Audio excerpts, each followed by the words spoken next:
Hey guys, তো আজ আমরা আলু বেগুন দিয়ে তরকারি বানাবো। প্রথমে কড়াইতে তেল দিয়ে নিতে হবে, তারপরে পাঁচফোড়ন, কেটে রাখা পেঁয়াজ, লঙ্কা দিয়ে একটু ভেজে নিতে হবে। তারপরে কেটে রাখা আলু বেগুনকে দিয়ে দিতে হবে, দিয়ে নুন, হলুদ গুঁড়ো দিয়ে ভালো করে লাল লাল করে ভেজে নিতে হবে।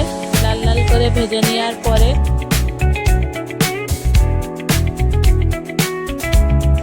বেটে রাখা আদা রসুনের পেস্ট, টমাটোর কুচি দিয়ে দিতে হবে, দিয়ে জিরে গুঁড়ো, লঙ্কার গুঁড়ো, ধনে গুঁড়ো দিয়ে ভালো করে ভেজে নিতে হবে।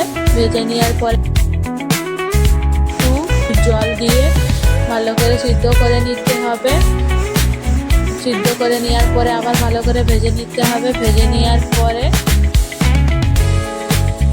জল দিয়ে ফুটিয়ে নিতে হবে, তাহলে রেডি হয়ে যাবে আলু বেগুনের তরকারি। আপনারা বাড়িতে বানাবেন, কেমন হয়েছে কমেন্ট করে অবশ্যই জানাবেন।